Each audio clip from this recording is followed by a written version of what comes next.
Industrial region. Industrial regions emerge when a number of industries locate close to each other and share the benefit of their closeness.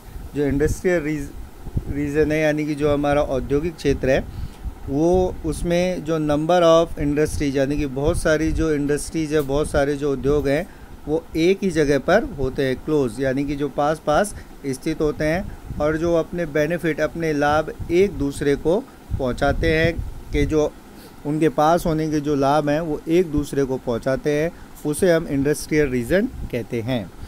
Major industrial region of the world are eastern northern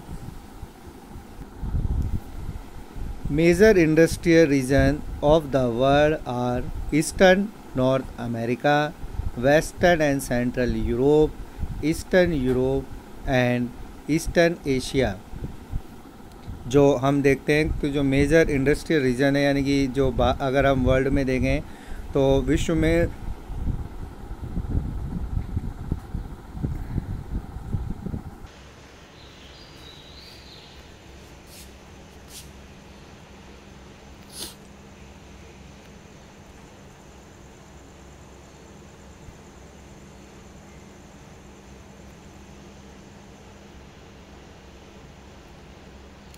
world map में अगर देखा जाए तो अगर हम world map में देखेंगे तो जो ये वर्ल्ड का जो मैप दे रखा है उसमें हम देखेंगे कि जहाँ पर जो लाइट पिंक है जो वर्ल्ड इंडस्ट्रियल बेल्ट है यानी कि यहाँ पर जो बहुत अधिक मात्रा में इंडस्ट्री मिलती है, और जो ब्लैक आउट जो हुआ है जो ब्लैक है उसमें हम देखेंगे कि जो ये इंडस्ट्रियल रीजन है। तो हम इसमें देखेंगे कि जैसे हम देख रहे हैं जो ईस्टर्न अमेरिका है वहाँ पर मोस्टली जो ज़्यादातर जो फैक्ट्रीज़ हैं वो डेवलप होती हैं, और जैसे यूरोप है, अफ्रीका है, इंडिया है, और जो इससे अलग अलग जगह पर हम अलग अलग इंडस्ट्रीज़ को डेवलप होता हुआ देखते हैं।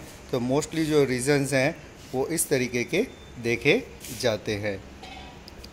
देखा जाए तो ज़्यादातर जो इंडस्ट्रियल एरिया हैं, industrial region tend and be located in the temperature areas near sea port and especially near coast field. अगर हम इंडस्ट्रियल एरिया को देखें जैसे हमने वर्ल्ड मैप में देखा तो हम देखेंगे कि जो इंडस्ट्रियल एरिया है ज़्यादातर टेम्परेचर एरिया का मतलब जहाँ पर जो टेम्परेचर है वो एक समान बना रहता है, तो उस जगह हम ज़्यादातर इंडस्ट्रियल एरियाज़ को देखेंगे नियर सी पोर्ट यानी कि सी पोर्ट जो हमारे बंदरगाह है, जो अलग अलग बंदरगाह हैं वहाँ पर हम ज़्यादातर जो जो इंडस्ट्रियल एरिया है वो डेवलप होता है, क्योंकि वहाँ पर इजीली हम एक कंट्री से दूसरी कंट्री में जितना भी जो प्रोडक्ट है उसको जो वाटर ट्रांसपोर्ट है उसके द्वारा हम जो एक जगह से दूसरी जगह ट्रांसफ़र कर सकते हैं। इसलिए ज़्यादातर जो इंडस्ट्रियल एरिया है वो नियर सी पोर्ट हम देखने को मिलेंगे। और अगर हम देखें तो जो कोस्टल फील्ड यानी कि जो तटीय क्षेत्र हैं जहाँ समुद्र के किनारे हैं वहाँ पर हमें ज़्यादातर इंडस्ट्रियल एरिया देखने को मिलते हैं। जैसा कि हमने वर्ल्ड मैप में पिक्चर में देखा तो जो इंडस्ट्रियल एरिया है वो ज़्यादातर temperature areas near sea port and near the coastal field में हमको देखने को मिलते हैं। अगर हम इंडिया की बात करें तो इंडिया में जो इंडस्ट्रियल रीजन्स हैं वो मोस्टली यहाँ पे पाए जाते हैं। India has several industrial regions like Mumbai, Pune, closures, Bangalore, Tamil Nadu region, Hooghly region, Ahmedabad, Baroda region, Chota Nagpur industrial belt, Visakhapatnam, Pertur belt, Gurgaon, Delhi, Meerut region and the Kollam, Thiruvananthapuram industry cluster।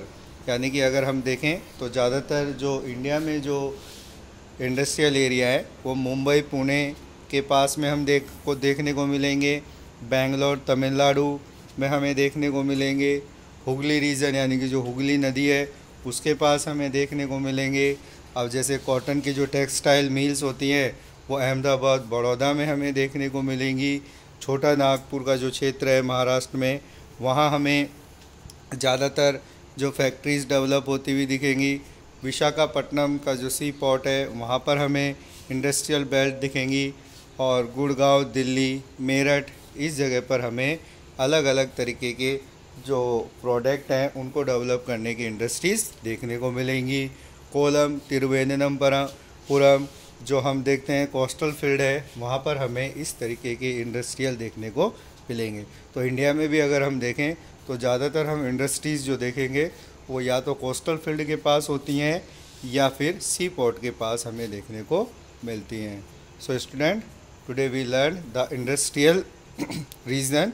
तो हमने देखा कि जो industrial region है वो ज़्यादातर या तो टेम्परेचर एरियाज़ में होते हैं या नियर सी पोर्ट होते हैं या कोस्टल फील्ड में हमें देखने को मिलते हैं। ज़्यादातर जो वर्ल्ड के जो इंडस्ट्रियल एरिया है वो हमें नॉर्थन अमेरिका में और जो यूरोप है, eastern Europe and central Europe, यहाँ पे हमें ज़्यादातर जो इंडस्ट्रियल एरिया देखने को मिलते हैं।